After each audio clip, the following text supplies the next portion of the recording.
That is not something to be proud of, Bobby. You are not a baby. I know. Could a baby get you this? Next weekend, you and me, we're gonna toss the old pigskin at Cowboys Fantasy Camp. Bobby, this... What's wrong, Dad? This isn't some ashtray you made in art class that I have to pretend to like. This is the Cowboys. Are you ready to make some memories, Dad? You, me, Tom Landry's ghost. I'm gonna stop myself before I get more emotional in front of a stranger, but I can't wait, Bobby.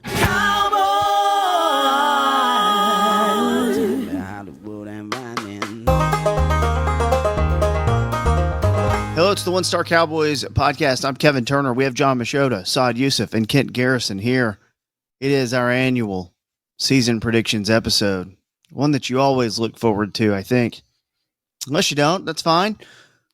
Now, next week, we'll go ahead and get you geared up, get you ready for the Eagles game, the NFL season opener. But today, we'll talk roster cuts and all that good stuff. Make sure you're following us on Instagram at One Star Cowboys Pod.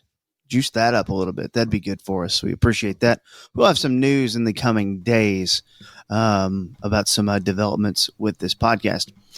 Cut day has come and gone, gentlemen. We'll start with you, John. Any big surprises? What's your big note of roster cut down day? No big surprises at all to me. I guess for some, you could say Trayshawn Holden just because he had shown up throughout training camp and in the preseason. But it doesn't sound like that was even close to being their last receiver. It sounds like it came down to Ryan Flanoy and Jalen Brooks, and what Flanoy was able to do on special teams is why he is their number 5 receiver. But I wonder if he would have even made the team if Jonathan Mingo didn't get hurt. And so that opened up a spot there. Maybe he still does because of special teams purposes, but no big surprises in terms of cuts.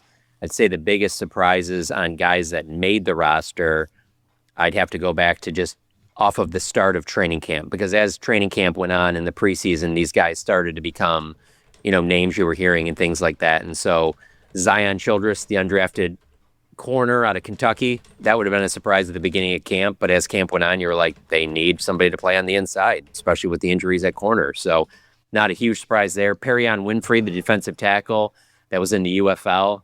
Defensive tackle is their weakest position, so to keep an extra guy there, not a huge surprise, but when camp started, I don't know that many people would have had that. And then the only other one, I guess you would say, is probably James Houston, and that's another one just because at the beginning of camp, I don't think that anybody would have said that, especially because the flip side of defensive tackle is defensive end is their deepest position, and they kept Houston probably because, they're going to trade Micah Parsons to the Packers, and they're going to need that extra defensive end, and so that's where that will help out for them. But no, seriously, I think that he did enough in the preseason to kind of,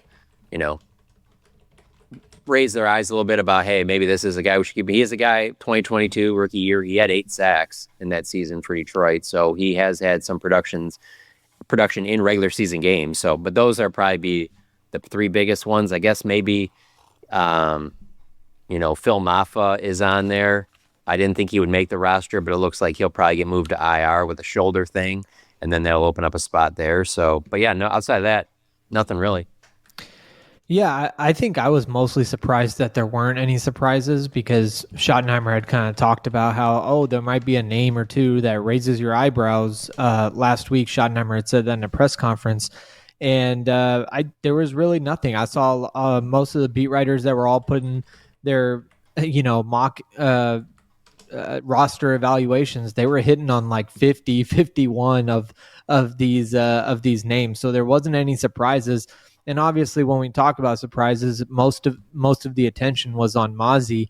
And again, I was not surprised at all that Mozzie made the roster. But if there was going to be a surprise cut, that would qualify in that category, it would have been Mozzie Smith, but obviously that wasn't the case. Yeah, the only thing that's interesting to me, because there's still maneuvering that can happen just because there's a roster cut down. We've talked about this. You still start making moves any way you want. But I do think something that maybe we haven't talked about enough It's just like new special teams coach, new offensive coordinator. You have like just more minds in here than we've had, and like a different staff basically with Shoddy in charge. And seeing, something you wrote, John, about just like Flanoy over Jalen Brooks, and like how a lot of that is just like him being a gunner on special teams. Like little things like that are kind of interesting to me because have we talked about the special team coach at all since the day he was hired? No, we haven't. And will we? Probably not, unless he's calling some wild ass fake punts out of nowhere in like a 4-point game while you're in your own territory with 28 minutes left in the game. Like, yeah, if he pulls out a watermelon kick to win a game, then they'll be discussed. The previous special teams coach was a lot more quotable than this one, so it really will take a major blunder or game-winning type play for there to be much spent on that. This is kind of weird. Sorensen, I mean, I know he's got all these guys have backgrounds in coaching. It doesn't matter, but to get a guy who was a defensive coordinator and switch him right to special teams coach is kind of wild. But there was nothing to me that really moved my needle. Nothing at all like the Adam Thielen trade or anything. Can we just say, you alluded to it? Can I just say something? You two are the two formal journalists of this show. Kent has a background as a touring rock musician. He's made documentaries. He's done it all. I'm just a goober. But I just think it's kind of we're in Micah Parsons' silly season right now, where, again, I think anyone with a brain has kind of circled Labor Day as a day that might make sense, and then, right around there, and we can take your wagers. The Micah Parsons trade rumors that are just coming from people online, I've got to think that probably drives you two crazy. For me, as a guy who does not call himself a journalist, but has been handed like really good information and thrown it out there before, I just think we also have to think about this. Man, the Packers are not the type of team to destroy their salary cap. Like they just don't do things that way. They're not aggressive at all.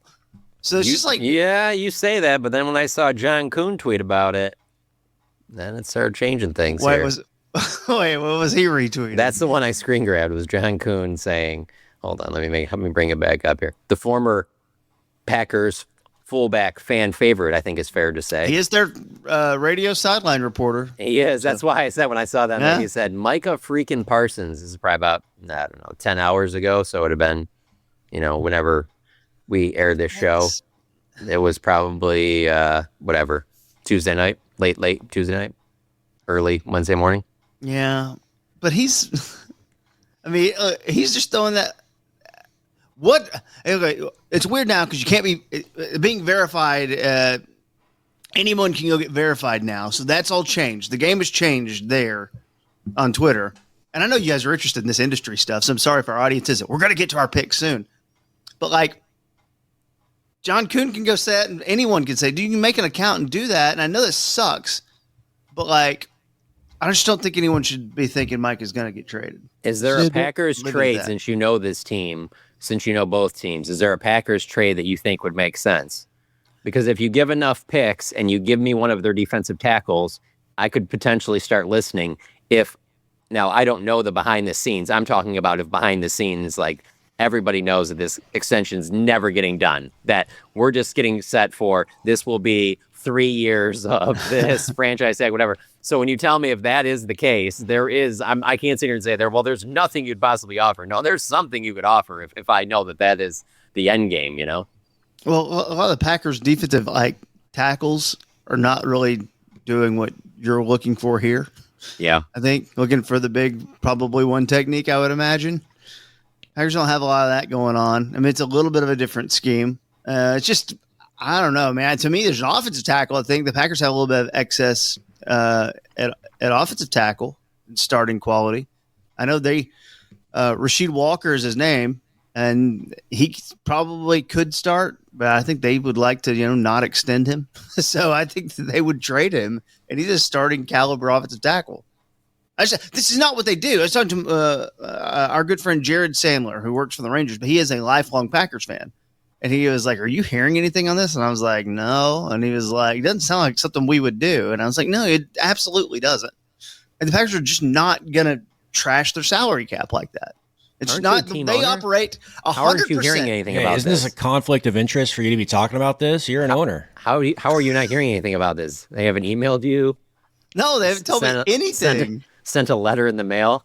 Dude, they used to tell me everything when it was Mark Murphy, but he's 70, so they kicked him out. And Carmen Policy's son is now the president of the team. Mark Murphy. Whenever I hear that name, I'll always think of, there's something about how, like, I guess he doesn't want to sit, or he didn't want to sit. I don't know if he's still doing this, but didn't want to sit in like the opposing team's owner's box because the Packers technically don't have an owner. So he would sit in the press box, and he was pretty excited about that last playoff game up in the press box. Man, that ass kicking, man. I mean, He's also got huge teeth. he does. No, Nice that guy. was interesting situation there. But yeah, I just thought you'd be boots on the ground because they would probably run this by all the shareholders.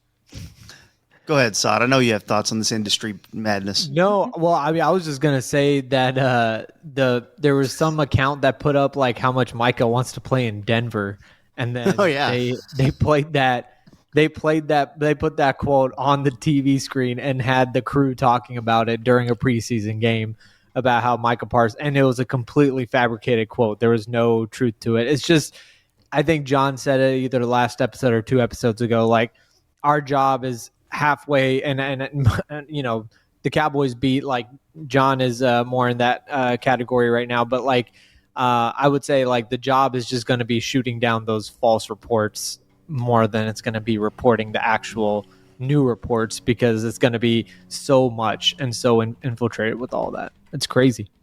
I did like that our good friend over at The Athletic, Matt Schneidman, I say good friend. I assume that you guys are at least cross paths. Yeah. I did like that he responded to the John Kuhn tweet with "Shame on you."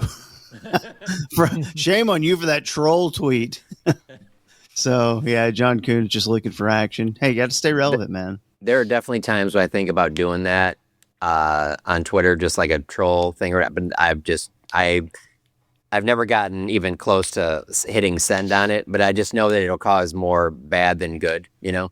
So It's just like, I'm not doing that. I know that there'll be too many people angry with me and won't think it's funny. So I just end up texting it to Saad. Last question on the Micah thing. If Micah plays, what's the incentive for them to get it done?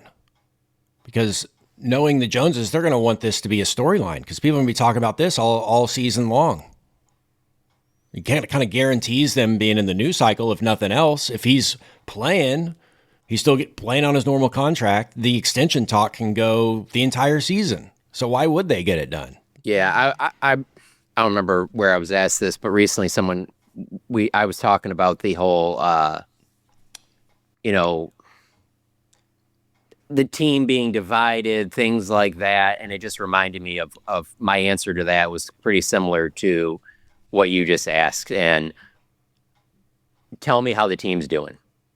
Because I can tell you this right now, I will never forget 2016 and how fast it was. Like, if that's just a kind of an up and down season, every week it's how many more weeks until Tony comes back? How many more weeks? But when it's rolling, it's like, no, Dak's the guy. Dak's the guy. Just keep rolling, whatever. Tony get back when Tony gets back. And then it's like, oh, Tony doesn't even have his job when he gets back because it's rolling so well. So tell me how the team's playing. Is the team playing well with Micah? Just kind of somewhat practicing, sometimes saying it's his back, only playing 25 snaps. I find it very hard to believe that they're winning at a high level if that's happening. But if they are, then it'll just kind of roll along and there really isn't a lot of leverage. But I think what'll happen is either there'll be some more stuff that creeps up with the back that, was talked about. He isn't out there practicing. The team isn't playing well, or they're up and down or whatever. And then people will sit there and that will become a major storyline. And so that will push one side or the other to be like, all right, like potentially maybe teammates get frustrated with it, or maybe the front office or the coaching staff. I don't know. But how the team plays is a big factor in all of this. Yeah, no, for sure. Like if anything happens with the Micah contract, of course, we'll break in emergency pod once we get the deal done, all that good stuff. If that happens. Let's get to the nitty gritty here. Our season predictions. I say we'll keep track of these. Losers got to go to Topeka. Sound like a good deal for everyone? For how long? Just you got to go there. Forever? Prove you were there. Okay. Maybe take a quick Spirit Airlines or Frontier flight out there. Prove you were there. Then you can just come right back home. But it does sound like an inconvenience. So Let me see here. Let me see. I think when you go to Topeka, I'm not sure that you're just going to go. 6 hours and around 45-minute drive from me. Okay, I can do that. that's about 45 We're gonna drive. hour flight. Yeah, I would do a little Southwest, Maybe I stop not it. drive. When would I have to go? Can I go whenever within the next 365 days of losing? Yeah. We got to go. Oh, that's easy. Yeah, I'll catch a college basketball game at Kansas. And I'll knock Find it a out way. there. Yeah, Topeka's not far from Lawrence, so yeah, I can do this. well, we can find a shittier town. Hey, I'm not even joking. When you guys have thrown these things out before, like I would easily do this over eating one of those whatever chips. Yeah, You still owe us that, by the way. Now, that will never I don't know if happen. that was I never will paid never off. do that. I would never do that. I can double down on a Topeka visit over that. You'll never see me eat one of those. I do think it'd be funny, the selfie and the Topeka water tower in the background. I think there's something good about it. We'll see. AFC That's East. Look, are we all just taking the Bills here? Because I'm cool writing that down and just moving on. Hold on, I made notes. No, I'm fine with that. Go ahead. All right. Here's my hot take from the AFC East. I'll say real quickly. This is the fallout year for the Miami Dolphins, and we're about a one season away from Mike McDaniel being the hottest offensive coordinator on the market. Yes, I said offensive coordinator on the market. I think it all blows up in Miami this year.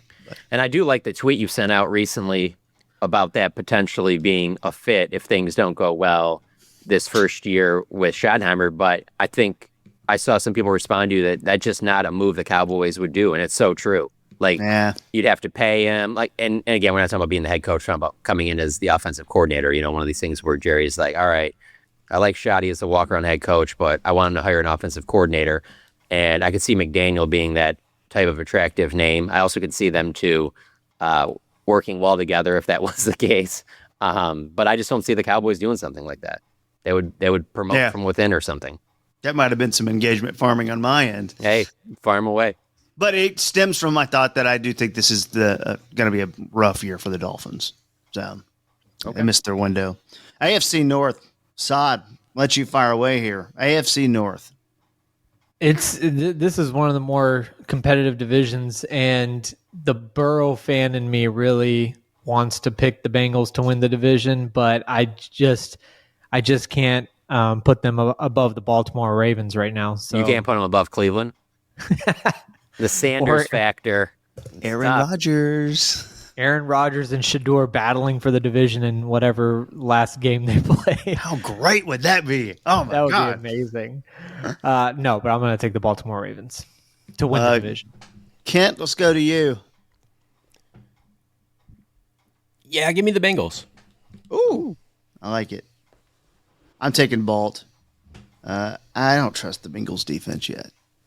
So, John? Yeah, Baltimore, sorry. Okay, I thought John was going to lean Pittsburgh there for a minute. Yeah, no, we're good. AFC South, The worst. worst division in football faux show. And I've never thought about that more than when we were recently talking about if Jerry wanted to stick it to Micah, where would he trade him? And we just rattled off all of these teams. Yeah, the Colts, Jaguars, all that stuff. Let's go over that real quick one more time. Yeah. You are an elite edge rusher. You are about to be traded from the Dallas Cowboys. They will let you pick, but it's got to be an AFC South team. Where are you going? Houston. Yeah, Houston. It's got to be Houston. I also don't want to play in Florida in the heat. Kent? So. Music ties maybe pull you to Nashville? No. Unfortunately not. Dude, you could go to Third Man Records every day. You could. Country Grimes. Music Hall of Fame? Yeah. Okay. John, who you got here? AFC South. Yeah. Give me Houston. I think a little bit of a bounce back from CJ Stroud. And I like the roster the best. So, yeah, give me Houston. Okay. Sod? Give me the Jags here. I think Trevor Lawrence. Ooh, I like it. Ooh, that was good, man. KT, that was impressive. That sounded exactly like him. What did I write down? I expect him to be your coach of the year candidate. I wrote down Jacksonville as well. I wrote down Jacksonville as well, Sod. That was a Todd Gase level press conference. It was so off-putting. Wonderful. Cringe, NFL cringe Hall of Fame. That needs to be a category. Cringe Boulevard. If I just heard it, it wouldn't be nearly as bad. But I have to add in the look on his face, because the look on his face to me said, like, I nailed that. I ate that right there. There's a there's a bit in the Jerry documentary, and it's Mike Ditka as the analyst, and the line he gives is, I thought it was good. It was a good line, but he looks at everyone like, I just ate that line right there. Oh yeah. He goes, if I'm smart enough to know that one of those guys is lying, but I'm smart enough to know that both those guys are lying, and then the face he makes, and they clap for him, and he's like, all right, crown me, I'm Ditka. That's fair. That was Ditka's heyday. You can say it was the Super Bowls. No, it was that time when he was the analyst on NBC. Yeah. Well, speaking of that, do you think that was Costas' heyday? Because that was a great interview. I think it was those Olympics where he got pink eye. Oh, good call. Forgot about that. Intestinal fortitude to fight through. Kent, who's your AFC South pick? Houston. 2 Houstons, 2 Jackses. Sorry, Colts. Figure it out. I can't believe Flacco's in. It's amazing. I'm sorry, Daniel Jones. Jesus. Daniel Jones. I still can't believe the Flacco thing either, but Daniel Jones. AFC West, I'll do the Chiefs. You guys want to get creative, fire away. Go ahead, Sod. Nope, no creativity here. That's the Chiefs for me. Kent? Chiefs, but I think the Broncos are going to be kind of pesky this year. Okay. John? Yeah, Chiefs. You're a Harbaugh fan. No, I'm most certainly not. Chiefs. All right. There we go. There's our AFC predictions. Not a lot of crazy surprises there. I'll tell you guys, the NFC, though, I have my surprises. AFC wildcards, who do you got sneaking in? We'll start with you, John. Yeah, so just give me 2 more teams on AFC South. No, let me get... Beat up on each other? Give me the Bengals. Mm-hmm. And I also... I don't even 100% believe this, but I just feel like there's so much hype behind the Broncos right now that give me the Broncos. Okay. I got one more spot for you. No, let me think here. I didn't do any research on this. I wanted to pick this one just kind of as I go here. Give me Harbaugh and the Chargers. I knew it. Saad, what about your wild cards? Yeah, I got. I'm gonna go Bengals for sure. Mm-hmm. Broncos and Texans. All right. Kent. Broncos, Ravens, Chargers. I like it. And I am going for my wild cards. Bengals, of course. Chargers. And Houston. Sophomore slump for Bo Nix. And Denver. And also... we all went with Kansas City to win the West, and they went 0-3 in the preseason. Pretty bold by us. Sophomore slump for Bo Nix, and also nursing home slump for Aaron Rodgers. Sorry, Pittsburgh. Just don't see it. NFC East. John, we'll let you start off here. Yeah, this streak ends of not having repeat winners in the NFC East. I think the Eagles do it again. It's tough to pick against the Eagles in the entire NFC, to be honest with you. So, yeah, Eagles. Since 2004. Yep. Different winner each year. Sod, what do you think? Yeah, the streak is the tiebreaker for me because to me it comes down to Commanders and Eagles, and I'm going to go with the Commanders just because I feel like the universe is going to keep that streak alive. But everything we said about the Commanders last year and this year holds true. I'm a Jaden Daniels fan, but I'm by no means sold until I see it happen for a year or two. So it wouldn't shock me if he hit a CJ Stroud sophomore slump, but I'm banking on the Commanders being a good enough team to put it together. Kent, NFC East? Yeah, I'm going Philadelphia here. Still got a really strong roster. I know it's hard to get back to a Super Bowl. I don't necessarily think they're going to get that far, but still got a great roster, and that tush push is still a thing. So, yeah, give me Philadelphia until otherwise. Yeah, I took the Eagles too, and I was conflicted about it, but it's just there are definitely ways this could happen. One of those ways is Jalen Hurts gets hurt again.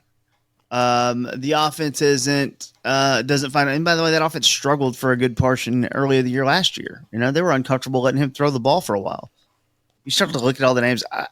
If Washington would have done a little more, and I know they did a lot, and adding Debo, whatever version of Debo that is, you have McLaurin. That sounds good. I don't think Debo, I don't even know that you can call him a reliable number 2 wide receiver anymore.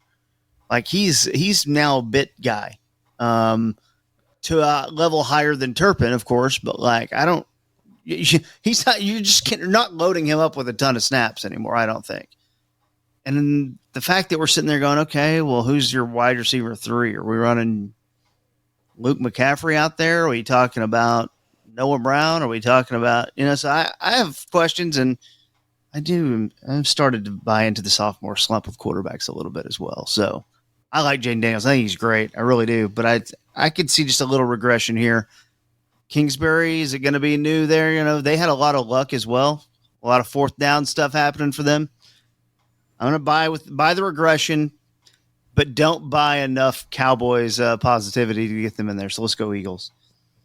NFC North. I have Sod going first here.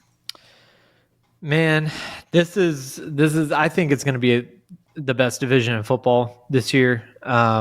But give me the Detroit Lions. And, I don't think this whole Lions thing, it's gone long enough to where I don't think it's just a fad. Like this is, I do think it's going to be extremely challenging to lose both of your coordinators, regardless of what happened on the roster. Losing both coordinators is not an easy thing. But I do think the roster is talented enough to keep it going. Kent? Give me the Pack. I also am taking the Packers. John? Yeah, same for me. The assistant coaching stuff in Detroit doesn't concern me nearly as much as their schedule. If you give this team their schedule the last couple of years, I would pick the Lions. But their schedule is brutal. So, yeah, give me the Packers. And we're all saying this for the record before the Micah Parsons trade to Green Bay. So, I mean, we think of that much of Green Bay right now. Yeah. So no one buying the J.J. McCarthy hype for Minnesota. Because that's a 14-win team last year. Yeah, I mean, he would certainly be my pick for quarterback to, have because I don't consider last year as rookie year just because he didn't really get to play. Yeah. So, but he would be my pick for that to have, who would be the guy that has last year's Jaden Daniels season or the season before's CJ Stroud, he would be the guy. So it wouldn't surprise me. I just don't know enough about J.J. McCarthy. And that includes, even him in college because he just wasn't asked to really throw a lot. And I am of the belief that you and I would look decent at quarterback with Justin Jefferson. He makes anybody look good. So I think that, that will help. And then obviously this monster Thielen trade is going to be huge. But I think he could be good. I would need to see it before I believed in it. Let's go to the NFC South. And I have Kent leading us off here. Ooh. Bucks. Who's your second pick? But judging by that response. I was thinking of the teams. So are we all going Bucks here? Yeah. Yeah. Yeah, man, there's potential for Atlanta if it turns out that Penix can really play and because there's a lot of talent.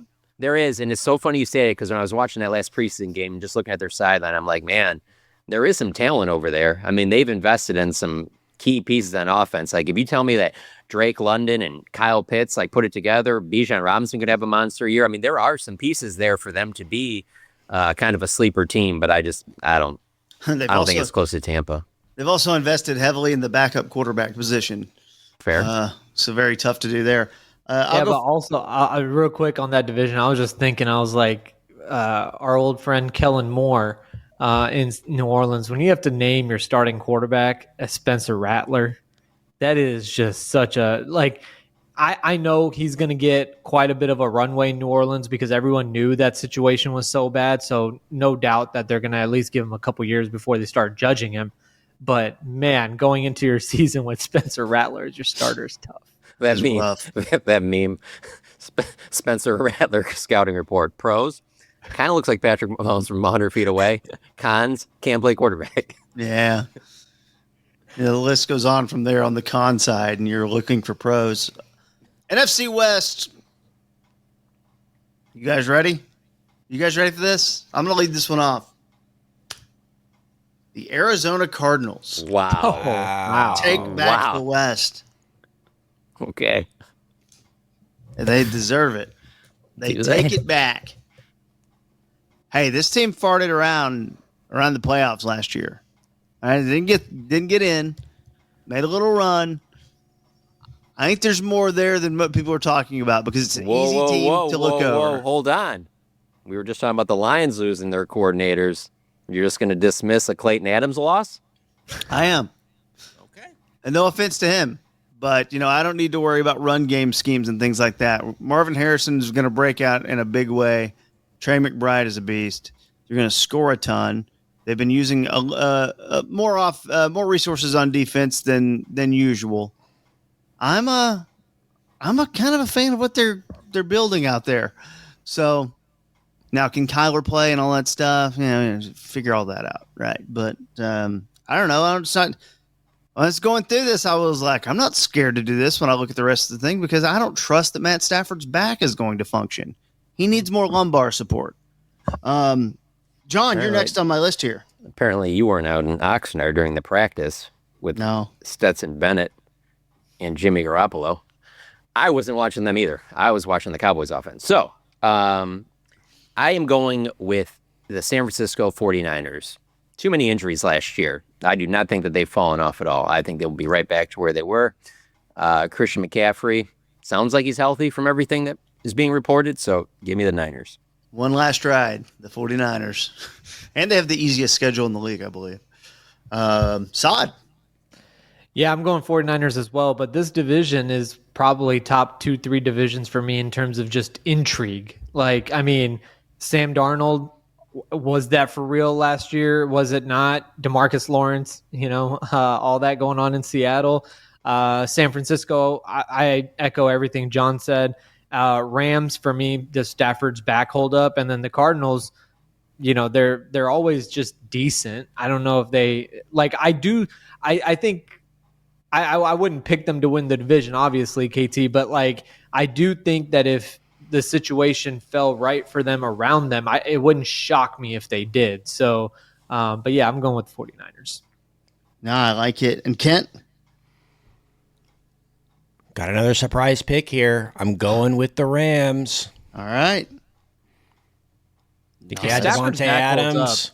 Yeah, if Stafford's back holds up, that could happen. They almost kind of made a weird run last year, Feel like this Puka version of this team is gonna get to a Super Bowl at some point. So they're gonna be pretty good.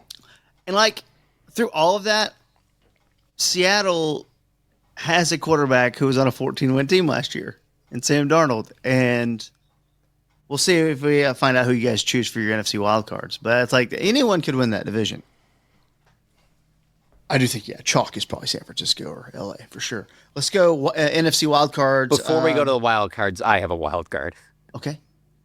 Again, when I said the Jerry Jones thing, and this is for you individually, I'm talking to you. From me, I'm talking to you. So, Jerry comes to you. You're this elite pass rusher.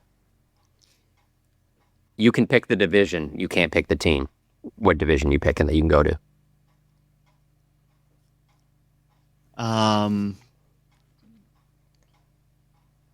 See, I don't like. All divisions NFC have like that West. one team where you're just like, man, I don't know if I'd really want to go there.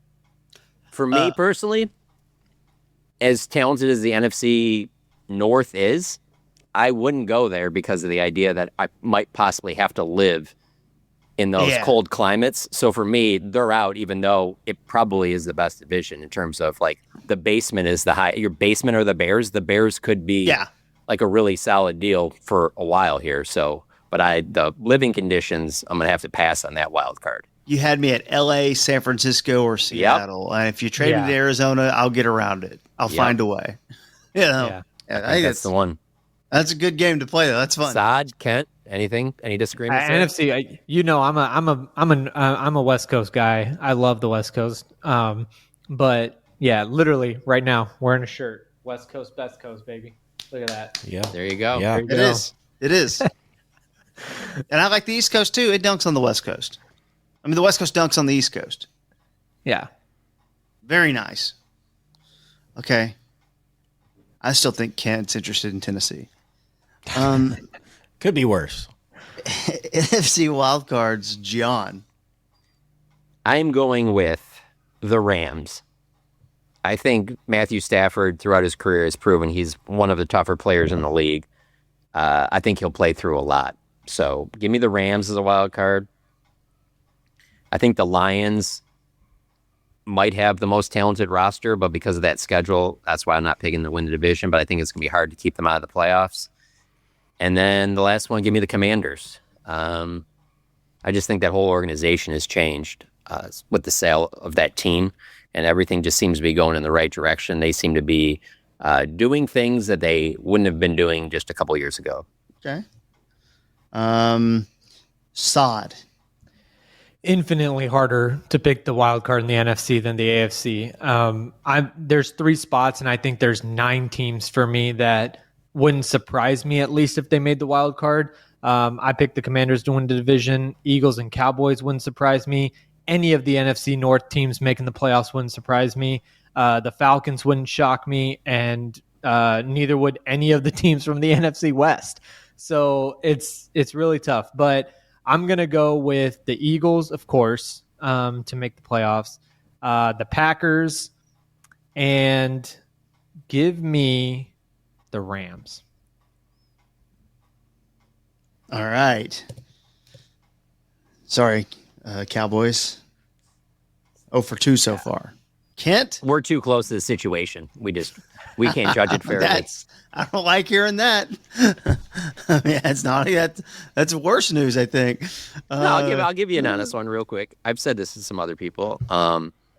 We've talked a lot on here over the years about things that we saw behind the scenes and heard behind the scenes. KT, I know for you from the Green Bay days and stuff about Mike McCarthy, there's things I saw in practices behind the scenes. Keep in mind that this was during the pandemic year when he took over, where I was like, this thing is not going to be successful at all. And it wasn't in 2020, but then they won 12 games each of the next 3 seasons, which is crazy to think because as good as the Lions have been, they're trying to get to that this year. They did 12, and then 15, and then now they're trying to get back to double-digit wins. And McCarthy did that. And so for anybody that, might be critical of the way, Schottenheimer does things, or it does have a little bit of more of a college atmosphere to it than maybe what you're used to, I would still say that you really just don't know until the games are played. And we just have not seen enough in training camp or the preseason for you to definitively say, oh, this is just going to be a disaster this year. You really don't know that, so sure. It'll be fun to revisit on the show right after the Eagles game because we'll know, we'll learn more about the Cowboys, 2025 Cowboys, 1/2 into that Eagles game than we have learned up to this point. Yeah. No, for sure. Kent, who are your wild cards? 49ers, Lions, and Washington. All right. And for me, my wild card teams are the Detroit Lions, the San Francisco 49ers, and your fighting Dallas Cowboys. Yeah, you're winning this thing. We all did way too much chalk. Your Cardinals Cowboys platter there is something. And Jaguars. Oh yeah, Duval. very special, very special. All right.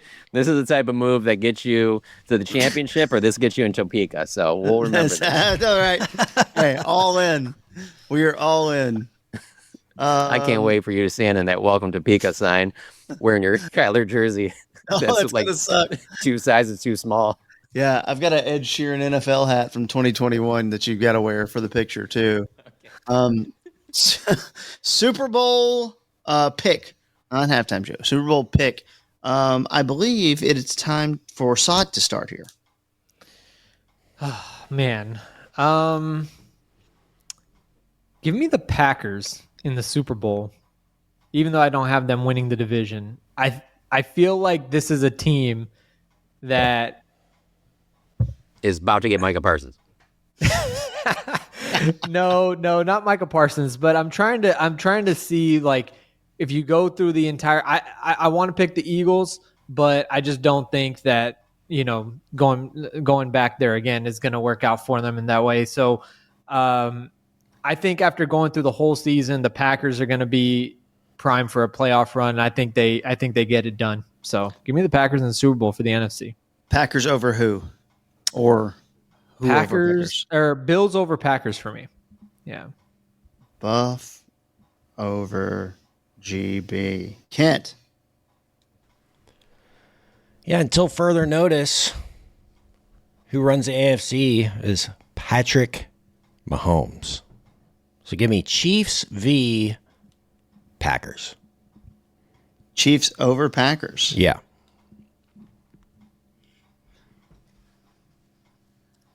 Okay. I have Chiefs winning too. It just makes too much sense after all the news that we got recently. I disagree. I think it's going to be a weight that holds him down. Continue. He's actually admitted that it's hindered his Look at success. his weight off the shoulders. Okay. Okay, by the way, gotta be quick on this. Gotta be quick. Because I have a doctor's appointment. What's his dad doing talking about, they really got engaged 2 weeks ago? Brother, you're going to get a mob hit on you. You're not the mouthpiece of that organization. You need to know that. You It is don't interesting. Get to speak anymore. Yeah, I'll say this. It is interesting how fame impacts people. And I'm not saying this is the case here. With Ed Kelsey? But I'm saying that he does not seem like a person that would care about any notoriety or exposure. And then all of a sudden you're just kind of like, okay, why would he share all that? Like, you think that's an accident? Like all of a sudden they just started hanging out. Like, he knows how every little thing gets attention. And so when I'm saying this, Sad, I guess it'll hit home kind of for you, is that how much I heard over the years how one of the best Brady sources people had was his dad. And he just does not, and he would go on radio interviews too. And that just does not seem like something that, but it always makes me wonder if people are just like, yeah, hey, whatever, I'll do this. Oh, yeah, I mean, Campbell's Chunky Soup, I'll get in this commercial. Why not? Okay. Like, That is bizarre how that whole thing happened, but that's fame, That leads to doing interesting things that you wouldn't normally do. Donna Kelsey's in commercials. Keep in mind, Donna and Ed Kelsey aren't together, by the way. They get along, but they're not together. So why should we keep that in mind? I think Ed's like, I'll start talking. You really now. wanted that to be clear out there. Why? Well, it's like, he's like, keep this in mind. Like, this is. Well, it's like Ed's like, I'll talk now. I'm like, okay. For anybody out there that's messing around now, they're available according to KT. Like, just so you know, your daughter-in-law now is the most calculated person on earth. So just, look out. KC over Green Bay. Over to John, your Super Bowl pick. I have to change mine because it was exactly the same as Did we all pick Green Bay to get there? Yeah. That's so nuts, I'm going to change mine. I had Buffalo over Green Bay, but I'm going to change mine to I'm going to go Buffalo over the San Francisco 49ers. Oh, the Berman Bowl. All right. And they're going to circle the wagons. Okay, MVP. Kent, you get to start here. Give me Jaden Daniels. Ooh, no sophomore spicy. slump. I like that. Yeah, exactly. He kind of lets people know this year that he is that dude. That's bold. I like Officially. it. I think from numbers, purely it's not numbers. crazy though. By the way, if you look up the odds, Not at all. I guarantee you, Jane Daniels is top he's definitely top 10 in MVP odds, maybe even top 5. It's not crazy. It's interesting because we all were kind of like, I think it takes a little bit of a step back, but I like it. I'm changing mine. Okay. No, I just think the numbers are going to be there, but I don't think he's going to win the division. I think you need to win the division and be dominant. Okay, Lamar Jackson. I was going to say Burrow. I'm going to go Lamar Jackson. Oof. And now you got me thinking about changing. I'm in the exact same boat. Because like if you're picking your MVP, like you need to have picked that team to probably have won the division, most likely. Yeah. Most like likely. This. I mean, there's ways to sneak in and make it work, but yeah, let's talk this out. Go to Sod and come back to me. I'm gonna reconfigure. Sod?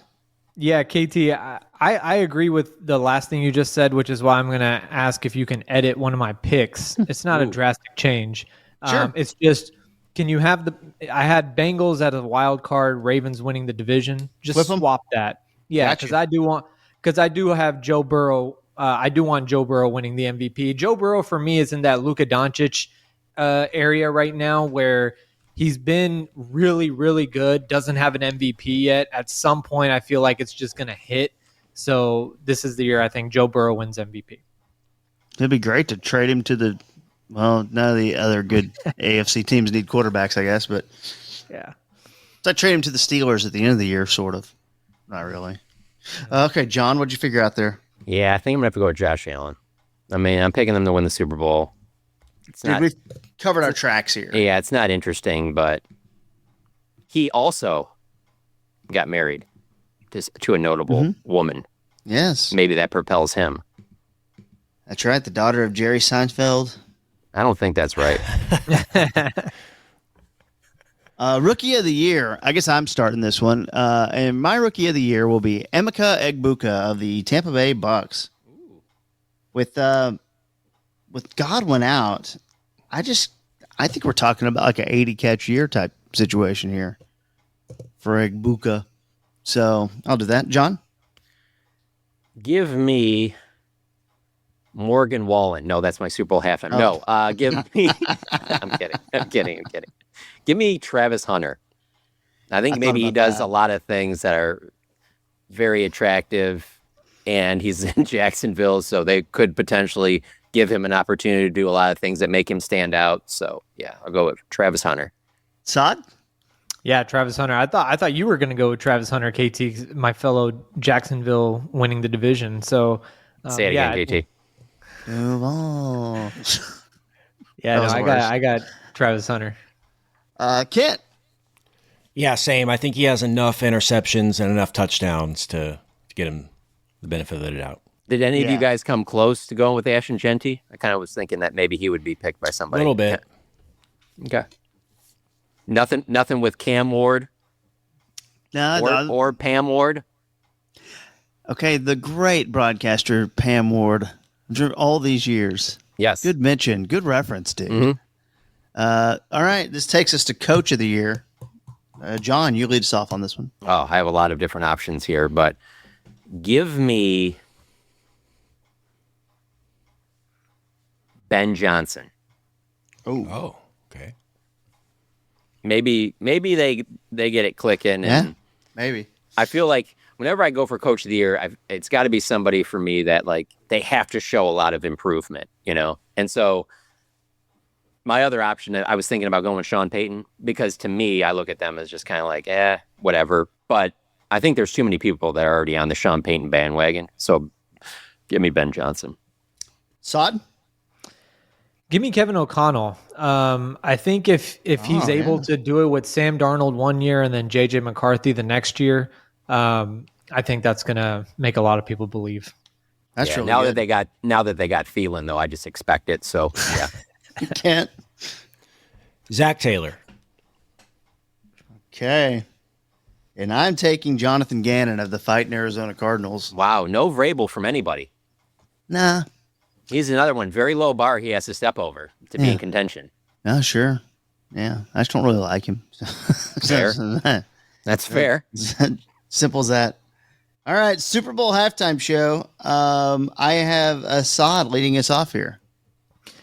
Taylor Swift is too easy, right? I mean, it feels like I don't know what the betting odds say, like in terms of who's the top, but They say Taylor. I'll just let you know that. The early odds say Taylor. okay, I'm gonna go with Taylor Swift. Or as Kent would call her, Taylor Grift. Wow. Kent, who do you got? Super Bowl Rude. halftime show. Put words in my mouth, KT. Yeah, that's rude. Sorry, It's you edit supposed to that be a out. private text. No. I'm going with an artist from the Bay Area. Okay. And I would say maybe strayed from the path a little bit over the last few years, having these big pop shows, but still a very well-known act. KT and John, you'll be familiar with them. Yep. I know where this is I'm going. going with Green Day. That's not where I thought you were going. I would not think that either. I was kind of thinking you were going Metallica there. No, Green I Day- think Metallica's a little too edgy, though. Okay. For the Super Bowl. That's why I go with Green Day. They're a little more poppy. That's Had true. a lot of hits over the last 20 years. They're from there, too. So, yeah, Green Day's a little bit, I feel, safer about than Metallica. Although, Metallica would be pretty cool. See Green Enter Day- Sandman at the Super Bowl. 20-1 odds with Olivia Rodrigo just ahead of Adele and BTS. Yeah, I've spent a little time on this. I think it's Taylor too, and I think she just told everyone on the New Heights podcast that she's doing it. I think she thought she was being a little more clever than she was. It took her about a minute for her fans to figure it out. I'm saying Taylor, and I know that's unoriginal. I think the other name I would throw out there in terms of well let John pick, and then I'll tell you some of the updated odds. Yeah, no, I Taylor Swift would definitely be that's my pick if we're just going for not having to go to Topeka, then yeah, put me down for that. But the other ones I was thinking of were like Miley Cyrus or Dua Lipa. And then also, I don't know if by themselves they could do it, but maybe Post Malone and Morgan Wallen. If you want to take Taylor just for the sake of it, I'll back off and take Miley. Okay. You want Taylor? Yeah. I could see Posty doing it. I don't think NFL would go down the Morgan Wallen road, but who knows? Miley Cyrus. Also friends with Jay-Z. Jay-Z still has a little bit of sway in that. Okay. Okay. Thanksgiving halftime show. Kent Garrison, lead us off. This is the big one. I think they've been dropping some hints along the way, and if I'm reading this like the Dolly situation played out, give me Casey Musgraves. I like it. That's a good one. That right there, folks, might be the winner. I also feel like you doesn't might have some inside information on this. That's too good of a pick. It doesn't seem like something she would do, though, or would want to do actively. Meanwhile, there's a lot of people who, I think want to get out there. Like my pick, Jelly Roll. I hate you. You know that was mine. You're such a jerk. Look, I might change it again if you need me to. Well, I'm not coming off of Jelly Roll. Okay. Okay, well, I'm writing down Jelly Roll for John, and I'll let Sod That's go. not even. I didn't even have a second option. I didn't even care. You guys all could have had it. I Well, was I'm going thinking with that. about now diversity on a graphic we might post or something like that. There now. isn't a nicer human being that bothers me more. That's Seems the like best a way I good could. hang. Yeah, that's the best way I could describe. Like, there's no reason Yeah. that he should bother me, but he does. Sod. I'll just take a wild dart and just say it's not that wild, but Kelly Clarkson. Kelly Clarkson, local girl, comes back, does the Cowboys thing. fan. Yeah. I'm going to do Zach Bryan. I think that could be down the Charlotte Jones path of country music. Her kids might be listening to that a little bit. Ugh. Sounds horrible, though. That's not good to me. There's people out there probably love him. So he's been hanging out with Kings of Leon lately, too. And I love the Kings of Leon. So I'm not like, All right. Cowboys record will be the last one we do. And then I got to go to the doctor. Oh, it's my turn to pick it. 10-7, Dallas Cowboys, your 7th seed in the NFC. John? I mean, I really think Vegas has got this thing right around 8. I think that's a good pick, but I'm going to go one better. I'll say 9-8. Still missing the playoffs, but that I think it's 7.8% or 7.8 is like kind of right around where it's at. I know a lot of people have looked at that and said that seems like that's easy money, but I think that's about right. I think 8 wins is about where this team's at. So give me 9. Saad? Yeah, I was right at 9 wins as well. That second half of the schedule is so brutal. I just, I think there's at least 4 or 5 losses just in that stretch alone. And I think the rest of the schedule is probably another 3 losses somewhere. So including, well, we'll get to opening night later, but yeah, so give me 9 and 8. KT, do you think that back half stretch of games could maybe be where Kenny Clark hits his stride? Yeah, actually, yes. Okay. You're talking about Kenny Clark in a Packers uniform. I mean, in a Cowboys uniform. I'm just saying things. I mean, I understand what you're saying. I do get it. That'd be such a bad. I love Kenny Clark. It'd be such a bad trade, unless you got 2 ones out of it, and then you can't kind of think about it. Yeah, I don't know. You need a lot more. This is not going to be player for player. You're going to need a lot more than just No, I that. have. Like 2 ones is what we're starting with, and then we move on from there. But that's probably enough on the draft pick. If I'm say I'm Ed Policy is in charge now. Yeah, we'll start with 2 ones, but we won't go much deeper than that. How did he even get picked? Did you guys get to vote on that? Yeah, actually, yes. Who did you have any other options? They kind of make it to where there's not any other options. So, but I do like that they kick them out at 70. Like, dude, you do have not to protect political yourself. at all. You do have to protect yourself on a vote like that, because if you did just leave it up to just the fans, Brett Favre's running that organization. I mean, John Kuhn would have a chance. What are you talking about? I'm just saying, like, you probably need a buffer in there somewhere to. Kent, what's the Cowboys' record this year? Yeah, I have them at 8 and 9. Oh, I Worried thought about the 5 and running 12 was game. coming. Worried about their ability to stop the run. Worried about the depth. So I think they'll be slightly worse than they are good. Back to the middle. Competitive. What do you guys think is the basement number of wins? I don't think they can win less than 5, but where are you guys at? Yeah, 5 is the basement, and the ceiling is 12. The basement with Dak playing at least 14 games, I would say, is 5 or 6, maybe, I would say. But if Dak is out, all bets are off. I mean, I could see as low as 3 or 4. If Dak is missing, like, I don't know, the entire season, like, gets hurt early in the season or something. So no faith in Joe Milton to put this thing on his back in 2016 it? It'll be fun. It'll be fun to watch. I don't know. They won't be winning football games, but it'll be fun to watch. Guys, thanks for the time today. We're going to come back next week. We'll preview Cowboys-Eagles season opener, talk about the latest Cowboys news, and get ready for that game. What are predictions for those games? Follow us on Instagram, One Star Cowboys Pod, and anywhere on social media. You can follow us all on Twitter and all that stuff. Follow John and Saad's work over at The Athletic. Follow Kent's Mad About Movies podcast as well. That's always cool. We'll have a little bit of some things to tell you about the future of this podcast. Coming soon. I have to go to a doctor's appointment. We'll see you guys. Pray for KT. See you guys in Topeka. Thanks for listening to the One Star Cowboys podcast. Pray for Katie's. For over a century, Johnny Walker has shared its bold spirit with the game of golf. Now, crafted with Devereaux Golf, Johnny Walker introduces the Johnny Walker Blue Label-inspired Sunday Golf Bag, elevating the game with sleek design, blue label hues, and refined gold accents. Celebrate your hole-in-one with a premium Sunday bag crafted by Devereaux Golf. Submit proof of your achievement to johnnywalker.com/blue-in-1. Please drink responsibly.